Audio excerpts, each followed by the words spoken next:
Welcome. In this video I'm going to show you how you can pair Soundcore Life P2 buds with your Android smartphone. First of all, open charging case and remove both earbuds from this case.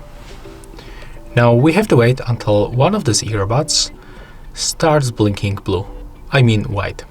And in most cases you will find out on the right one. So just take a look. As you can see, it's blinking right now, so we have to put them close to our phone and move to the Bluetooth settings. Select to pair new device.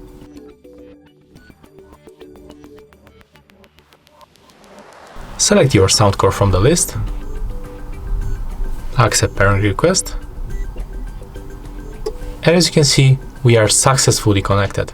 So that's all for this video. Hope you like it. Remember to leave a like, comment and subscribe to our channel.